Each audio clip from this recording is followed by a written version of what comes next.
ओंखाम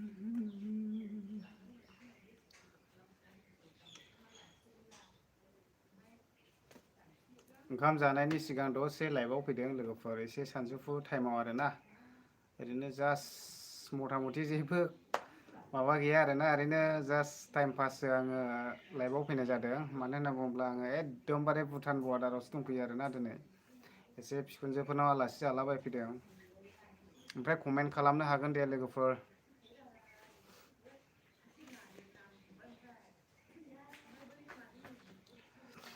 कमेन्ट खालामनो हागोन लोगोफोर सासे फैजेनबाय जोंना रैथुसर दै मा होननांगौ जाखो दलि हाय ब्र खबर भा মোটামুটি খবৰ ঠিকেই আছে বৰ্তমান এতিয়া মই ভাৰত ভূটান কিবা কি কয় ওচৰতহে আহিছিল আৰু কি ভূটান ওচৰতে আলাহী খাবৰ কাৰণে আহিলে আজি পিছৰ খবৰ চবৰ কেনেকুৱা আপোনাৰ दे कमेन्ट खालामलादो लोगोफोर ओमफ्राय सोर सोरनि मारै दं खबरफ्रा ओरैनो मा ओंख्रि जालाखो ओरैनो जास्ट खबर खालामनो हागोन आरो ना कमेन्ट खालामनो हागोन ओमफ्राय मधुमि ब्लग होनदों नै नोंनि गामिया मा ब्रादार जोंना चिरां डिस्ट्रिक्ट खैला मैला बाजार आरो ना खैला मैला बिसिडिसिनि सिङाव थानाय पर्बतजरा होनो जोंना गामिया औ नोंथाङाबो मालाबानि समफ्राव खोनाबाय जानांगौ आरोना ओमफ्राय सिस्टारा अबेनिफ्राय जाखो कमेन्ट खालामबाय थानो हागोन ओरैनो जास्ट टाइम पाससो आरोना लाइभआव फैनायाबो दाथ' ओंखाम मोनजाथ'वाखै नै आलासिसो जाफैदों नालाय आङो बिखुनजोफोरनाव दा ओरैनो टाइम पास थानोसै आरोना ओंखाम मोनजासान्दि ओमफ्राय कमेन्ट खालामग्राफ्रा कमेन्ट खालामबाय थानो हागोन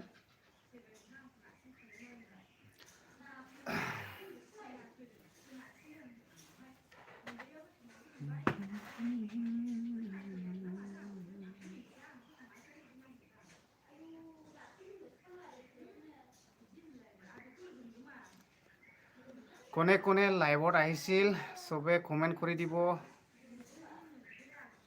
मधुमि blog thank you brother thank you sister ओमफ्राय नोंनालाय अबेयावथो न'आलाय सिस्टार आं नायो नोंनि ब्लगखौबो मालाबा समायाव आरोना फ्रायहिन नटिफिकेसन फैब्ला नायो आरोना ओमफ्राय माबेबा समाव टाइमफोरा आंखाल जायो बेनि थाखायनो आरोना ओमफ्राय अनजु बाजै ब्लग मा होनदों बेलाय हेल' बबेयाव हेल' बेवहायसो होनदों माने आं नै माबाफोरनाव बिहावफोरनाव दंफैयो आरोना बिहावफोरनाव दंफैयो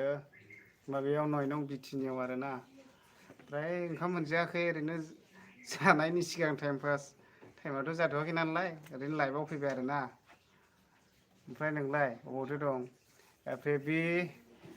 प्रेबि नार्जारि हाय दादा बहा दं आङो दङ जाहैबाय भारत भुटान बर्डाराव आरोना ओरैहाय मालिबिथाजों दंफैयो आङो जायखौ बुङो बिटिनियाव दंफैयो आङो 9 नं बिटिनियावहाय ओमफ्राय खबर सबर मारै बा मधुमि ब्लग क'क्राझार खोदोमथला अके क'क्राझार खोदोमथलायावसो ने सिस्टार नोंसिना आं माने नोंसिनिखौहाय ओरै सानजाथिंजायसो सानबाय थायोमोन बाक्सा डिस्ट्रिक्टजों ओमफ्राय ओंखाम जाखांबाय नामा मधुमि ब्लग अनजु बाजै ब्लग ओमफ्राय आंखौ बोरै सिनाया नों थै सिनाया जाहैबाय सानफ्रोमबो लाइभआव नुलाय मायाव नुलाय भिडिअ नुलायखौलाय बोरैथो सिनाया जानो बेवहाय सिनायखायोना सिनायो आंखोनबा अबाव सिनायलाबायो एसके दादा होनलाबायो ओमफ्राय जोंखौ नुबाय थानाय नालाय सानफ्रामबो सिनायो आरोना ओमफ्राय नोंलाय दाबो थाङाखै नामा बाजारनिफ्रायलाय एसे बेदरफ्रा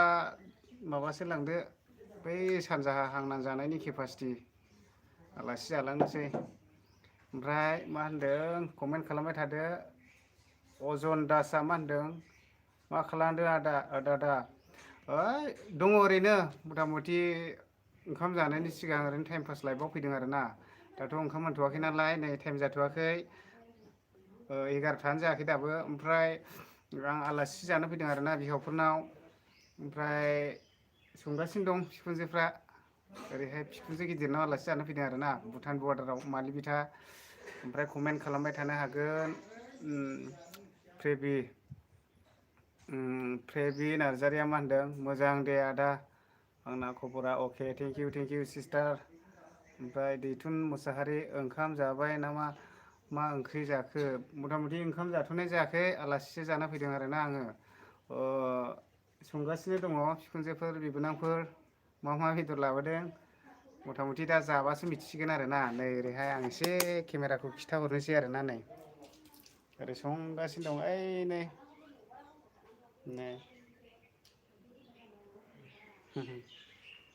बिहावफोरनावसो दंफैयो दे आङो दा ओइजों संगासिनो आरोना ओमफ्राय कमेन्ट खालामबाय थानो हागोन लोगोसे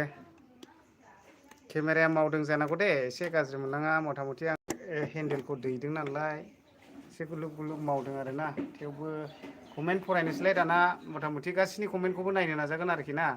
मधुमि ब्लग जायाखै अमा बेदर अके थेंक इउ सिस्टार अमा बेदर जानायनि थाखाय अनजु बाजै ब्लग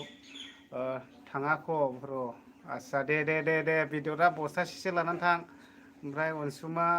दैमारिया मा होनदों वेलकाम गोलोम बोथोर आदा अके गोजोन बोथोरा मा होनदों बोथोरावबो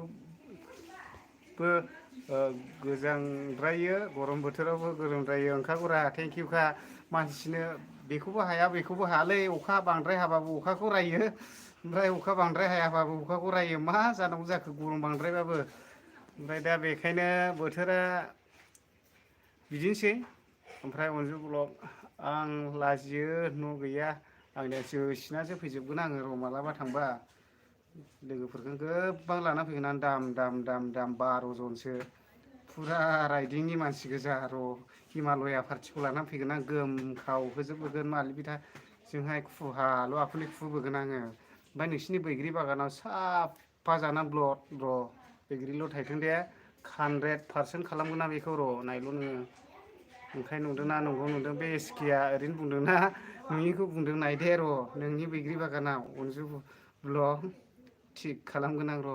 नोंसिनि न'खौ खेबसे जोसिनानै थांगोन आङो मा न' गैया होनदों ओमफ्राय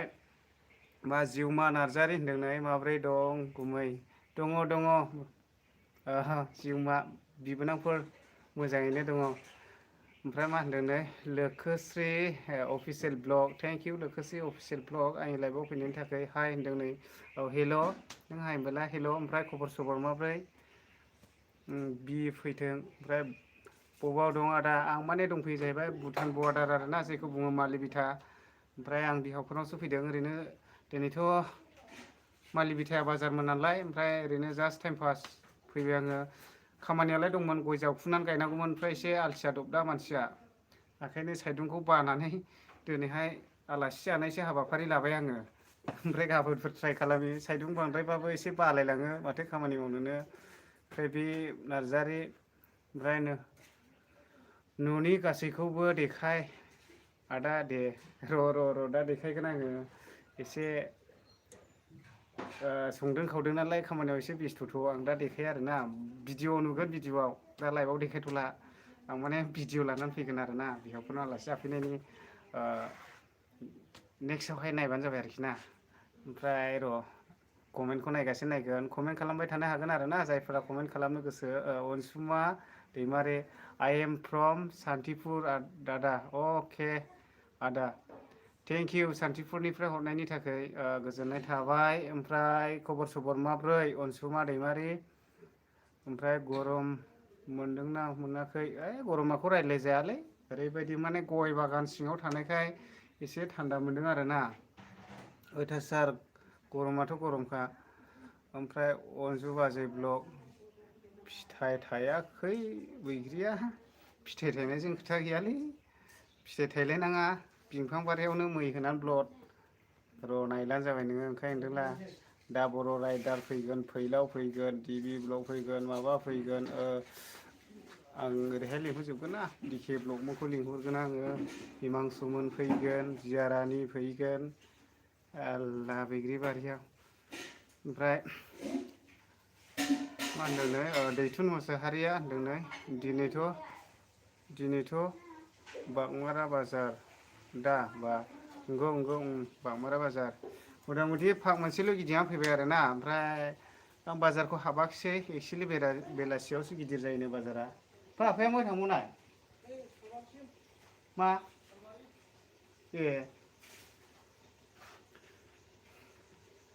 ओमफ्राय कमेन्ट खालामबाय थादो दे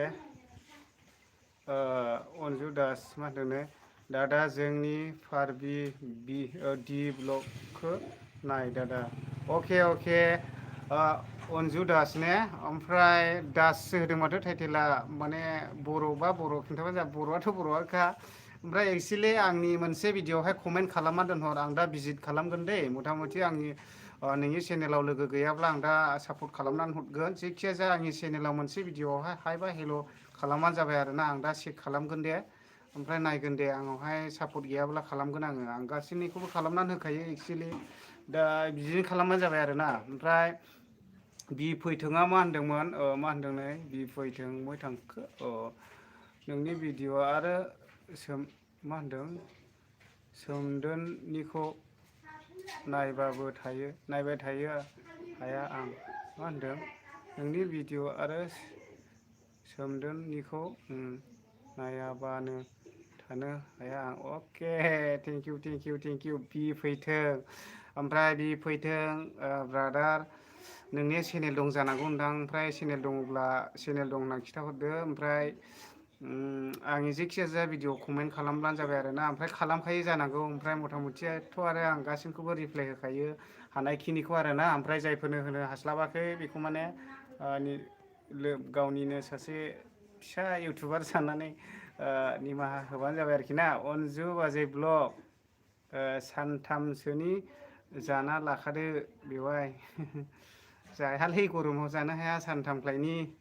सानसेनिखौबा दा मा जागोन ओमफ्राय मा होनो मोनखा बर' हेल' आदा थेंक इउ आंनि लाइभआव फैनायनि थाखाय एक्सुवेलि आं लाइभखौहाय फैबाय थानाय जाया दै बुहुद गोबावजोंसो आं लाइभआव फैयो बेखायनो ओमफ्राय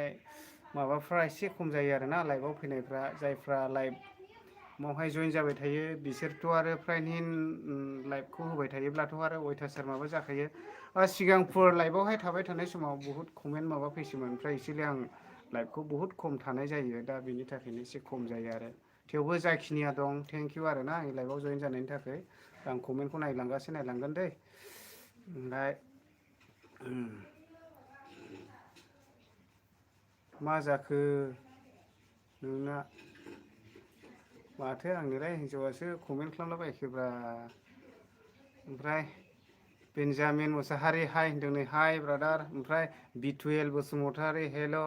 एस के बड' सेन्डेल okay brother I am fine how are you brother আপনি এতিয়া ক'ত আছে এতিয়া মই উপস্থিত আছে মালিবিটা অন্তৰ্গতত এটা গাঁৱৰ হা ভিথিনি গাঁৱত আছে এতিয়া মই আলহী খাবলৈ আহিছে আপুনি যদি আহিবলৈ মন আছে তেনেহ'লে ডাইৰেক্ট আহিব মোৰ তাতে ফোন কৰিব দে ओमफ्राय मा होनदों नै लोखोश्री अफिसियेल आंनि चेनेलखौ नायदो आदा अके थेंक इउ नायगोन जेखिया जा आंनि माबायावहाय कमेन्ट खालामना दोनबानो जाबाय आरोखि ना ओमफ्राय मा होनदों बसन्त बर' मा होनदोंनो हाय आदा मा खबर फ्रम चेन्नाइ थेंक इउ चेन्नाइनिफ्राय हरनायनि थाखाय ब्रादार ओमफ्राय दाथ' चेन्नाइआव मा रोखोम मारेना ब्रिजआव थांनो गोसो जादों आङो र' मालाबा चेन्नाइआव ओरैबायदि सागोर सेराव आरोखि ना मारेना ब्रिज ओमफ्राय माब्रै दङ ब्रादार चेन्नाइनिफ्राय हरनायनि थाखाय खबर सबर ओमफ्राय बि फैथोङा मा होनदों नै आं नोंजों लोगो मोननाया खनसेल' जादों बै खराइबारियाव अके खराइबारियाव हादान होनायाव लोगो मोननाया अके माने इभिक्सनाव आरो ना मथा मथि आं हमस्लाबनो हायाखिसैलै ब्रादार खिन्थु आं गासैजोंबो रायज्लायदेरबाथाय रायज्लायखायो एक्सुवेलि माने हमस्लाबजोबनो हाया नालाय बुहुद माबा जायो ओमफ्राय थेंक इउ आरो ना लोगो मोननायनि थाखाय ओमफ्राय बबेखिनियावहाय लोगो मोनदोंमोनथाय एक्सुवेलि बावबाय आङो मथा मथि कमेन्ट खालामनो हागोन आरोखि ना ओमफ्राय अनसुमा दैमारिया मा होनदों नै बोथोरा मा होनदों सेकेन्डआवबो दोमैयाखै आदा औलै मा जाखोथाय माबा अख्राङाव मैया लाइन लाइन माबा खारबावदोंसो आंथ' गैया नायसनाखिसै मैयाहाय मा खारदों होनखो निउसाव मायावसो नुलाबायजोब्बाय आङो माबा लाइन लाइन लाइन खारदोंनो मा बुस्थु बियो मैयानिफ्रायनो नुलाबायबाय स्टेटासनो मानो निउसनो ओमफ्राय आंनि लाइभआव थानायफ्रा सोर सोर नुदों बेखौ कमेन्ट खालामदो दे ओमफ्राय अनजु बाजै ब्लग सोरबाफोर लोगो जानोबा जादो अके बे अनजु बाजै ब्लगनि चेनेल दङ माने इउटुबार आरो बिसिना सानैबो बोराय बुरै सानैबो ओमफ्राय भिजिट खालामहैनो हागोन आरो ना हनै जिरायगासिनो दंमोन ओमफ्राय माथो मैथास्रि बसुमतारिया हाय आदा होनदों औ हाय थेंक इउ सिस्टार लाइभआव फैनायनि थाखाय अनजु दास दादा गुमैसो अके थेंक इउ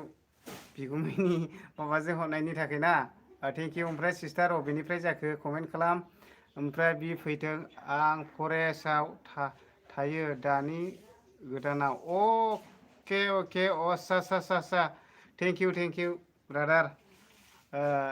मालाबा लोगो मोनला रायलाय दे ओमफ्राय आं थांबायबो थानाय जाखायो दे माला ओरै सान्तिपुर मालाबा समाव थाङो आङो ओमफ्राय फ्राइन हिन्द रानिखाटावबो थांबाय थानाय जाखायो ओमफ्राय लोगो मोनोब्ला कमेन्ट खालामब्लानो जाबाय आरो ओमफ्राय ओरैहाय जोंनिथिंजायबो दंहैखायो जना दंहैयो ओमफ्राय प्रेबजित दंहैयो ओमफ्राय नोंथांमोनाथ' सिनायखायो जानांगौ नोंसिनि गोदान लोगोखा बिसोरबो आरोना बेजों आं सिनायलायखायो मोजाङैनो ओमफ्राय गामि खाथिनिनोखा आरोना बिसोरबो ओमफ्राय मा होनदों अनसुमा दैमारि सान्तिपुर नङा आदा सनितपुरसो आं सनितपुरनिसो आस्सा सनितपुर बिश्वनाथ सारियालि साइडनि नामा ओरै जोंनि सानजाजोंनि नामा दा गोजोननाय थाबाय ब्रादार आंनि लाइभआव फैनायनि थाखाय मालाबा सम मोनोब्ला नोंसिनिथिंजायबो बेरायहैगोन आरो नोंबो सम मोनोब्ला जोंनिथिंजाय फै ओमफ्राय मा होनदों मनिका बर' आदा आंबो नुदों अके थेंक इउ लाइभआव फैनायनि थाखाय बिथुयेल बसुमतारी मा होनदों जाखो गिबियावनो आंनि अननाय आरो सिबिनायखौ नोंथांनि मा होनांगौ जाखो जासिहरनाय जाबाय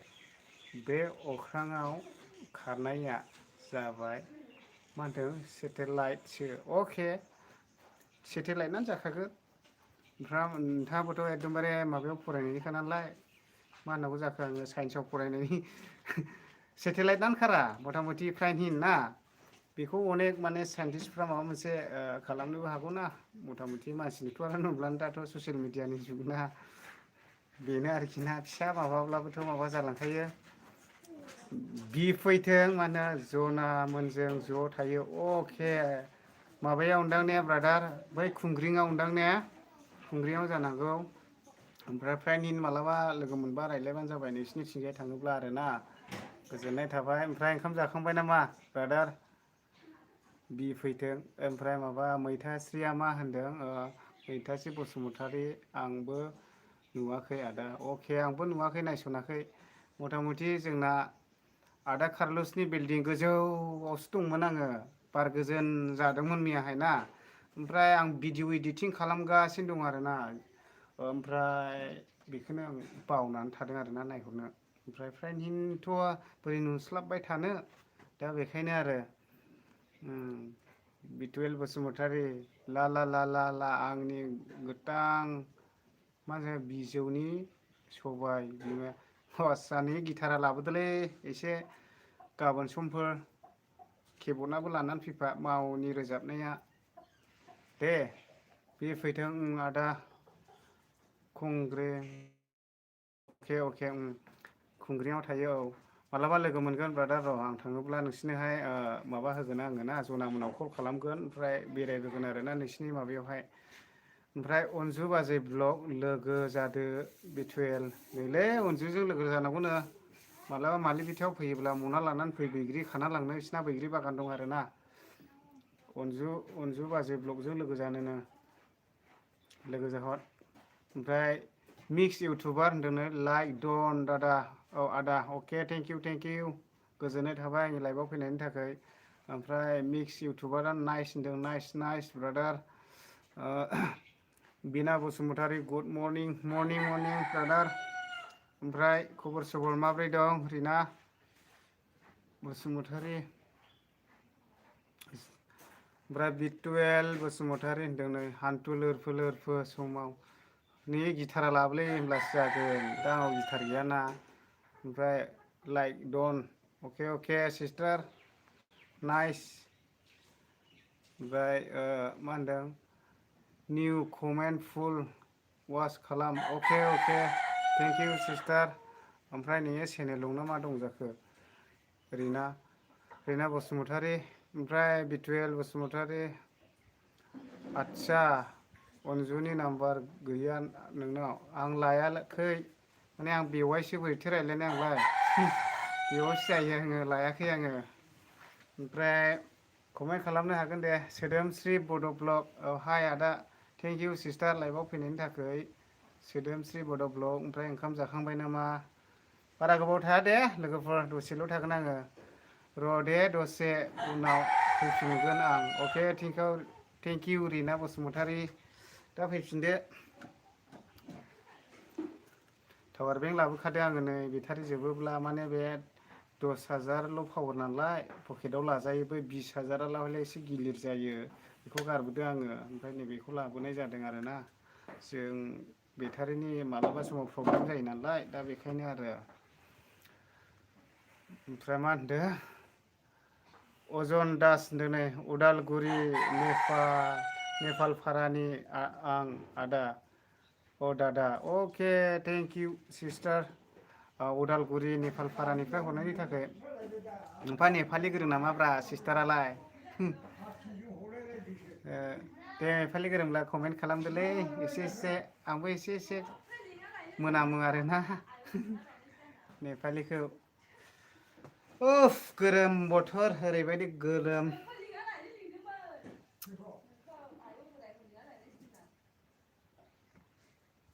ओमफ्राय बि फैथों बाजैनि चेनेला माथो भिडिअ होथारला आदा बाजैया औलै होथाराखै बाजैया थारमाने 1K जाबासो माने बियो मोखां बिजाबाव फैगोन आरोखि ना माने दा जास्ट ओरैनो टाइम पास ओरैनो माबा माबि मेथाइ माबा माबिफोरखौल' बे होबाय थागोन आरो ओमफ्राय माखासे इडिटिं खालामबाय थानो बायो दा बे ओमफ्राय आंबो बानायना होनो बालायलाङो गावनिखौनो बाबावो आङो बुहुदनो ओमफ्राय दा होनाय जाथ'वाखै आरो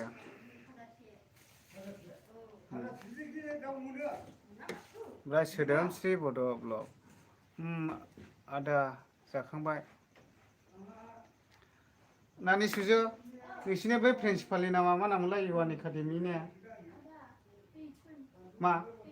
औ दैथुन ने इने चेनेल दंदां ने DM नुदोंमोन आं मैयाहाय नायबाय थाफ्लांदोंमोन आं दाख्लै हाबहैदोंमोन स्कुलाव एसे कन्टेन्ट लाहैदोंमोन आं प्रिन्सिपाल सारजों बा बिरजय सारजोंबो लाखांबाय बेस्रा ओमफ्राय सानब्रै सानबा थानानै गावसो थैबाय हनै सेस अनजु बाजै ब्लग नेपालि मा होनदों जाखो बानलु जादास अनजन दास औ अनजुआथ' लहा लहे बेटारि भाङासो फैलायबाय माथो मबाइल भाङा सेस गासैबो संसाराखै गिदिरजोबखासै इमान दূৰত পৰা আহে লাভ থাকে না নাই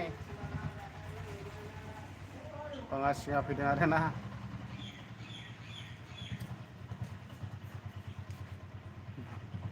आबौ फैबायलै जोंना नै आबौ जोंनि बिहावफोरनि बिफा अदसे आरो ना निउस ओरै फैदोरा बिहावफोरनि बिफा ओरै फै आबौ ओरै फै बहुद गोबां मानसिफोर दङ नै जों बहुद गोबां मानसिफोर दङ ना नै आबौ नोंलाय नुलाब्रा खोमसिसिन नुसै एलाय बे आबौ दै लोगोफोर मोजांना हाबखादो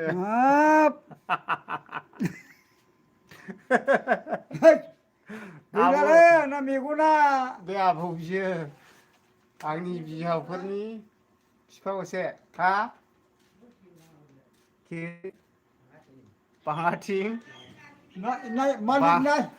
মই আহে আহিছিল ৰে বন্ধু ঐ গুষ্টি আলহী খাবৰ আহিছিলে আজি महाजन ना तुम्ही तो महाजन ना ওই মহাজন হইলে কি হবো ক'ৰ পৰা আহিছে আপুনি आणि बोया भरायची বঙাইগাঁৱৰ পৰা ইমান দূৰ আহে বৰ লাভ থাকে না पेटा दुःख ह्या লাগে অঁ পেটৰ কাৰণে ঘূৰিব লগা হয় নহয় আচ্ছা আসল ধানা মা- বেলা নাই মালিক নাই বেলেগ কামত গৈছিল হা মমো थांदोंमोन दा ओमफ्राय लोगोफोर कमेन्ट खालामदो दे বহে सिनेमा सर সিনেমা নহয় রে বন্ধু লাইভত আছে হা চাব চিধা চাই যাব একজন এই অলপ দিনৰ পৰা এইটো গুচে- ভাঙা গুচে যা। চিয়া লোহা এইখিনি কোৱা কয় ৰে অলপ কৈ থাকেৰা আরে স্যার থাকনা উয়ু কি? দিন খরো লোহা লোহি পোৱা নাই না লোহা পাও না অলপমান আচ্ছা এই কিবাত কোম্পানীত সোমাব লাগে ৰে কোম্পানী মেনেজাৰ লগত আলোচনা কৰি পেলাই কোম্পানী মানে সেনেকে কোম্পানী নাই আজি আমাৰ ফালে তাতে আছে না লোহা লোহি গেৰেজত কিবা কিবি থ্ৰেচাৰত মালিক লগত আলোচনা কৰিয়া যোগাযোগ কৰিয়া লৈলে হোৱা মাল পাই থাকিব না স্প্ৰিং ভাঙা কি ভাঙা কমেन्ट खालामला दे लोगोफोर दे दंनायालाय दङ 11 जन आंबो बारा गोबाव थाखाला आरोना ओरै जास्ट नै 5 मिनिट 5 मिनिटसोल' थानोसै आरोना जाऊ लो अ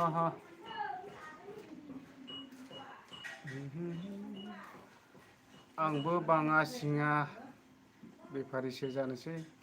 जानो हागोन लाब दंखायोद्रा थाखा दङरा लाजिब्लालाय बोरैथो फैसा मोननाय जेखोन मोनो बेखौनो मावनांगौलै ब्रादार आंलाय मोननाय मानि मावजोबोलै ओरैबायदि खामानिल' नांगौलै आंनोहाय ओरैल' नांगौ लोगोफोर खामानियावलाय माथो लाजिनायनि लाब बयबो एखेसोलै जिबना गबाथाय गैले मानसिया जाम्बा हक सियान हक लेखा गोरों हक मा हक फाग्ला हक बे मानसिनि अन्थर सिङाव थानाय जिउआ गब्लानो गैले एखे ओंखायनो बयबो एखे लाजिनानै लाब गैया आरोना ब्रादार बि बसुमतारी इउटुब चेनेल मा होनदों निहा बसुमतारी अफिसियेला आंनि भिडिअखौबो नायग्रा जादे अके जागोन दे थेंक इउ नायग्रा जागोन सानफ्रोमबो भिडिअल' होबाय थाना नैबे एसकेआ नायखागोन आरोना ओमफ्राय फ्रायनि माखासेफ्रा आं कमेन्ट खालामनो बावो दै थेवबो आं नायो आरोना ओमफ्राय फ्रायनिथ' कमेन्टफोरखौथ' खालामस्लाबबाय थानोबो बावलायलाङो समावहाय नायो आरो अन्जु दास रोङो आदा अके नेपालि रोंखागोन ना आं मा रोङो एसे एसे गोरों आरो आंबो ओंखाम दिना जानो आन्था नेपालि सावथालि उरां बेफोरखौ रायलायो आरो आं खायफा ओमफ्राय बिदिनो हिन्दी रायलायबाय एसामिसफोरखौबो रायलायसाबबाय ओमफ्राय मा होनदों गुड बड'लेण्ड मा खबर आदा मोजां ब्रादार मोजां गुड बड'लेण्ड ओमफ्राय फ्रम बबेनिफ्राय ब्रादार निहा बसुमतारी अफिसियेला अन्जु लोगो जादो गैयाबा आंबो मा होनदों बेक खालामफिनगोन अके अन्जुआ ओंखारखोना माखोथाय बियो बाजारावसो दंफैयोमोन आरोना दङब्ला लोगो जाना होदो नैबे माबानोहाय मा होनो निहा बसुमतारी अफिसियेलनि चेनेल दङ आंनिथ' बेनो लोगो दंखायो बाय लोगो जाना होबानो जाबाय आरोना बिनानावा सानजाहानि जानांगौ मथा मथि सानजाहानि नामाथाय फ्रायनि कमेन्ट खालामनानैहाय बेयावनो खोन्थाहरलाय खिन्थु आं नायो आरोना भिडिअखौहाय ओमफ्राय अनसुमा दैमारि आदाया चिरांनि नामा आं सान्तिपुरनि आदा सनितपुरसो बेलसिरिनि thank you brother thank you आं चिरांनि ब्रादार चिरांनि मथा मथि बङाइगावनि सापागुरिनि सिदा साहा दावखोनानै मोनसे माबा खैला मैला बाजार मोनफैयो बेनो आरो जोंनि माबाया बिसिडिसाबो बेनोखा फ्रायनि मालाबाफोर फैनाय जायोब्ला चिराङाव आंनावहाय कमेन्ट खालामहरनो हागोन आरोना मेसेन्जारफ्रावहाय एसके बड' ब्लगखा आंनिया फेसबुक पेजआबो एसके बड' ब्लग होखाबाय फेसबुक पेजआ ओमफ्राय डाइरेक्ट आंनावहाय मेसेन्जाराव कमेन्ट खालामहरनो हागोन आरो नाम्बार साम्बार नांगौब्लाबो बेयावहायनो माबा खालामनानैहाय बिहरनो हागोन आरोना ओमफ्राय NA प्रडाक्सन नाहाय नुदोंहाय ब्रादारना सिस्टार जाखो NA प्रडाक्सन आंनि लाइभआव फैनायनि थाखाय थेंक इउसै अन्जु दासआ होनदों बाजैया नोंना मोजांथार दादा बिदिनोसै इसोर दानायनि जाहैबाय नालाय गासिनबो मोजांलै मथा मथि फ्रायहिन मानसियाथ' आरो संसारावलाय माथो बेसेबां थानाय इसोरजों हरजानाय बायदिल'सो थानो मोनगोन दा खायफा बायदिया गावनि महर मोखांखौ लानानै ओरैबायदि दुगा जायो ओमफ्राय खायफा बायदिया मोजां बुंजोबनो थाङा आरो थेवबो मानसिया इसोरजों हरजानाय समसिमल' थानो मोनगोन बेखायनो इसोरा जिखिया दाना हरा मानो मोजां आरोखि ना बयबो दा बेनो आरोखि ओमफ्राय निहा बसुमतारिया मा होनदों आं गहपुरनि आदा अके गहपुर थेंक इउ गहपुरनिफ्राय हरनायनि थाखाय आंबो ओरै थांखांबाय नोंसिनिथिंजाय धेमाजि गहपुर सिमोनसाफुरि ओरैहाय मा सिलाफोथार माबा जुनाय बगिबिल थांलाबायबाय आं ओरैहाय नोंसिनिथिंजाय हारमुथि थांबाय बान्दरदहा थांबाय बिश्वनाथ सारियालि ओमफ्राय बे समाव आंना चेनेल गैयामोन ना ओमफ्राय जेब्ला चेनेल गैया अब्लासो आं बिराद जायगा गिदिंदोंमोन आरोना ओमफ्राय दाथ' आङो चेनेल खुलिनानैहाय फ्रायनि जायगाखौनो गिदिंनायानो जायाखै आरोना टाइमाबो एगजास्ट जाया जाबाय थाबाय गोजोननाय थाबाय गहपुरनिफ्राय हरनायनि थाखाय सिस्टार निहा ओमफ्राय भिडिअआ बानायलांबाय था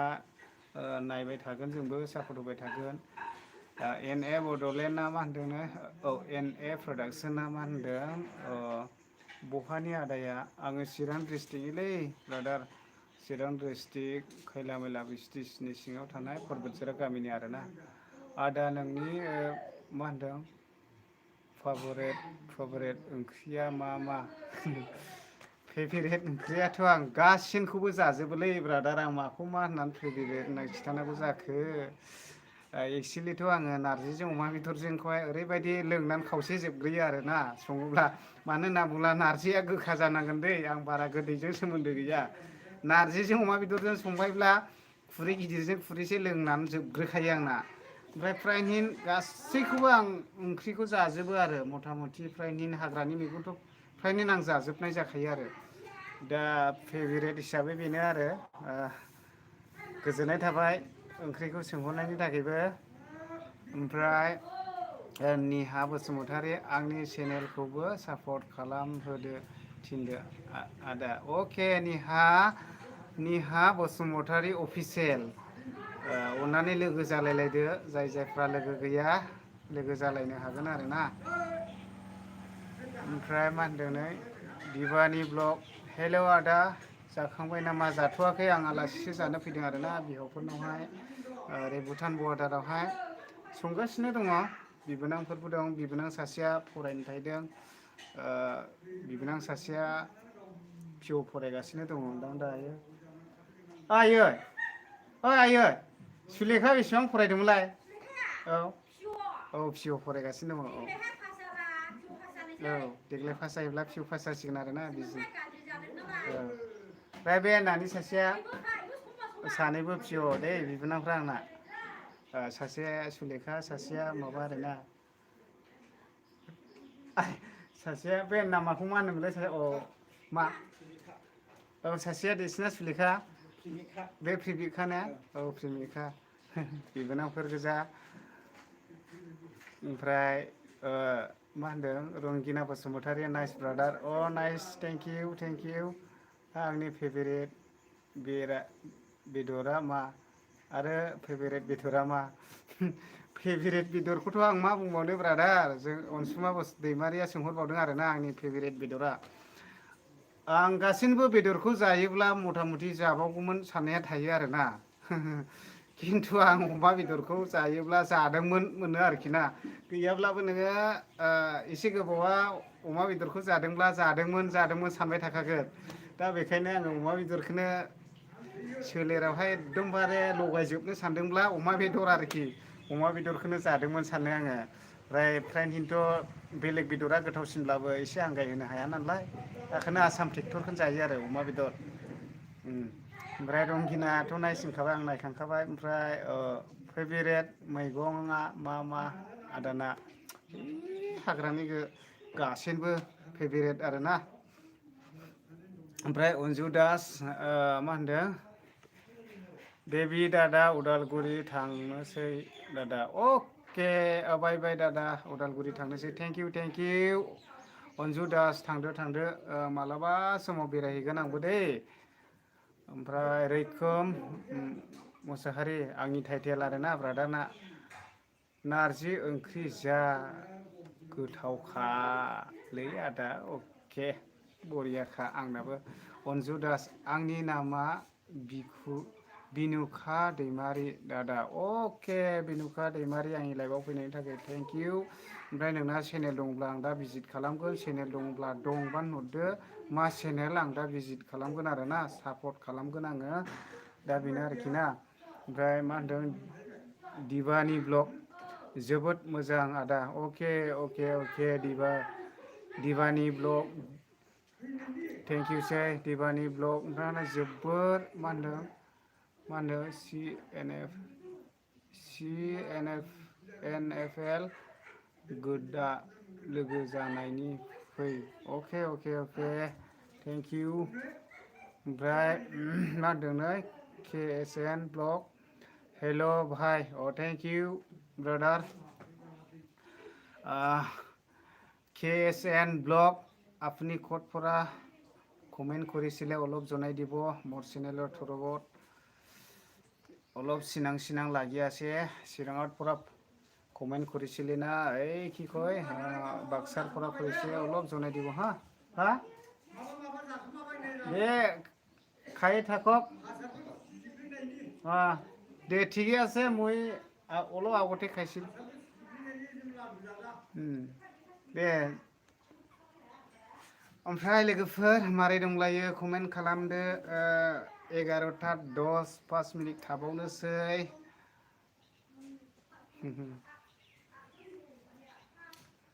अनजु बाजै ब्लग फैफिनबाय थिदों नै लोगो जादो दिबानि ब्लग अके लोगो जालायबाय था दे बयबो ओरैहाय लोगो जालायबाय था दै ओमफ्राय खिन्थु कन्ट्रभार्सि दाजादे उनावहाय नांलायनो नाङा दै इउटुबारफोर ओरैबायदि लोगो जालायनांगौ ओरैबायदि लोगो सानलायना लोगो जानांगौ आरोखि ना जायहा जि भिडिअ लाबोबाय थाथों खुनु जों माबा मोनसे कन्ट्रभार्सि जालायनो नाङा आरोखि ना सोरबा ब्लग बानायग्राया बानायबाय थाथों सोरबा फेमिलि ब्लग बानायग्रा बानायथों सोरबा माबा मोनसे कनसेप्ट लाबोग्रा लाबोबाय थाथों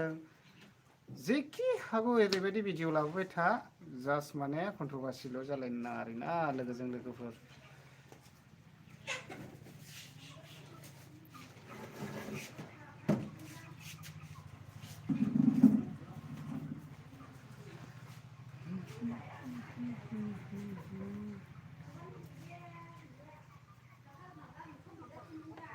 KSN ब्लग आं बर'सो दे बाहागि आं सनितपुरनिसो तामिलनाडुआव थायो अके ब्रादार अके थेंक इउ ओमफ्राय तामिलनाडुआव थायो ने ओमफ्राय खबर सबर मारै ब्रादार मोजां दा ने दे मोजां माबा खालामनानैहाय एसे माबाफोर खामानि माबादोंब्ला मोजां आरजिना लाबोदो ब्रादार जाहाथे जोंनि ओरैनिफ्राय थांनाय मानसिफ्रा एसे एनै लानानै फैनानै जेन गावखौहाय दाफुंनो हायो खस्थ'नि फिथाइखौ जों मोनफिननो हायो आरोना दा बेखायनो आं खावलायहरनाय थाबाय आरोना ब्रादार ओमफ्राय आंनि लाइभआव फैनायनि थाखाय थेंक इउ सै गोजोननाय थाबाय माबिले जुइस आं थान्दाखौ एफाबा लोङालै एसेल' लाबो ओमफ्राय आंना नै हिन्जावा थान्दा लाबोदों है आं एसेल' लोंनाय है बांद्रायबाय एसेल' लाबो बेखौ लोङागौलाथाय टाइफड होखांनायनि जाहैखानाय थान्दा होफैदों नै थान्दा 7 आप एफाबा लोङा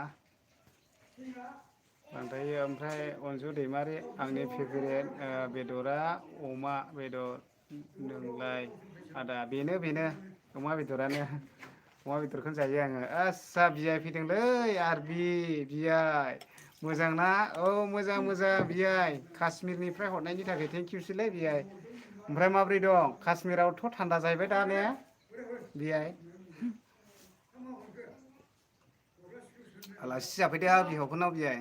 माब्रै दं खबर सबरलाय नाम्बारबोथ' मोनाखै आंनावहाय कमेन्ट खालामना दोनहरलै नङाला जामाइजों बिहरगोन आं दे ओमफ्राय नोंसिनियाथ' फौजि मानसि ना आर्मि मानसि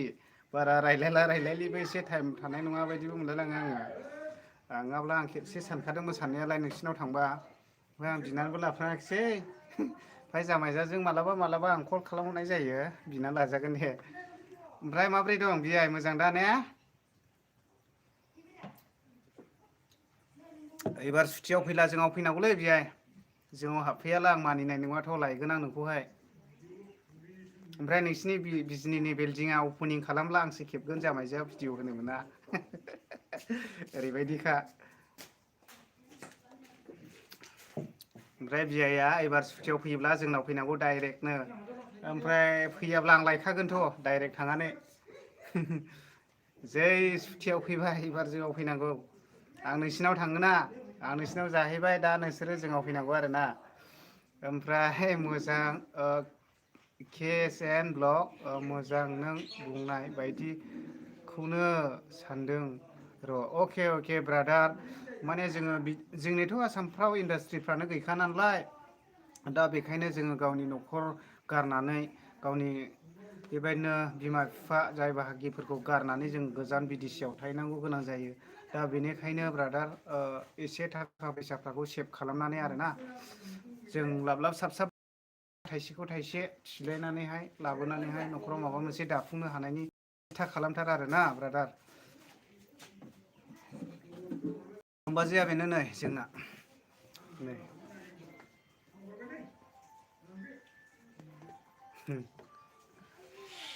नै बियायबो दं फनानो फनलै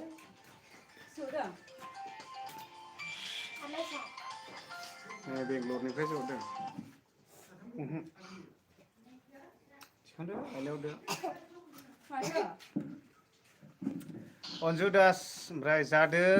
दादा फै मालाबा अके थेंक इउ अन्जु दास थांगोन दे मालाबा ओमफ्राय आरबि दैमारि जागोन ओइ फैनांगोन बियाय र'ल' होननानै जानाय नङा जागोनल' होननानै ओरैबायदि फैनांथारखागोनलै बियाय आसा थाबाय दे ओमफ्राय मोजाङैनो दंखायो दा बियाय ने ओमफ्राय मा होनदों खरसा रां 100K मा होनदों इयो नाइस आदा थेंक इउ मा होनदों खरसा हुरां दे थेंक इउ ब्रादार रैखोम मोसाहारि बाजै मा होनदों बाजैया बि नामा आदा औ बेनोलै बेनो नोमबाजैया नै नायहरदो होगासिनो दं हाबगासिनो दं भिडिअ कल रायलायदों आरोना बेनो नोमबाजैया बैयो फिसाजो जाहैबाय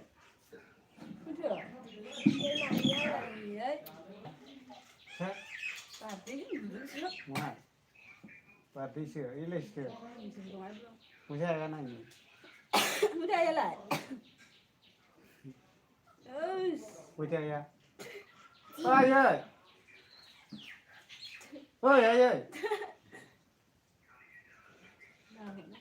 एम्फौ गैया एम्फौ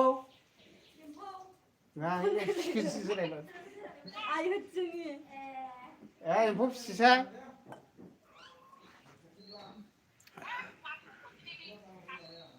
एम्फौ ओंखारला खिथाहरनांगौ एम्फौ लादो आरो एम्फौ बायथाय अयथासार जायोलै आङो बेदर जानो ना एम्फौ जानो होनब्ला बेदरखौ जाया माथो एम्फौसो जागोन मा होनदों दानि ब्लग होनदों अन्जु बाजै ब्लग आं खालामबाय अके खालामलायबाय था दे औ मोनजियालाय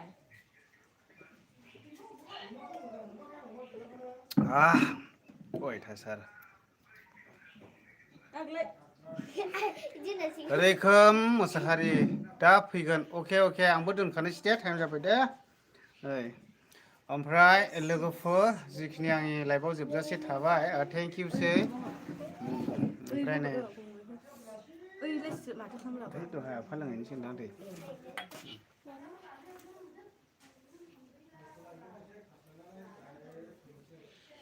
आरो बियाया मा होनदों नै आंबो दासान्दि मोजाङैनो दं बियाय अके बियाय नै बियाया मोजाङै दंब्ला मोजाङैनो दे जोंबो इसोरनाव बरसा खालामो मोजाङैनो थाबाय थाथों मोजाङै मोजां जिउ जोबजासे माने उथ्रिसारलांनो हाथों आरोखि ना जोंबो बेखौनो इसोरनि सिगाङाव भगबाननि सिगाङावहाय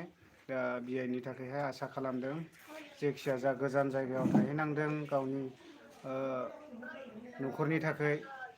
मोजां जब मावनायनि थाखाय गोजान बिदेशआव थाहैनांदों दा जोंबो बेखौनो आसा खालामो मोजाङै मोजां उथ्रिसारलांनो हाथों ओमफ्राय आंबो मोजाङै दं बिआइ ओरैनो ओमफ्राय बिआइ लाइभखौ दोनथ'नायसै होनदों ओमफ्राय जेसेबांनाखि आंनि लाइभआव थानाय जोबजासिम थेंक इउसै दा आं लाइभखौ दोनथ'नाय जाबाय दे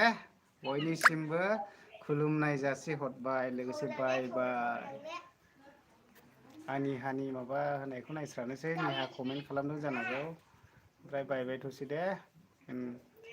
औ बाय बाय थेंक इउ बाय बायसै दे दोनथ'बाय अल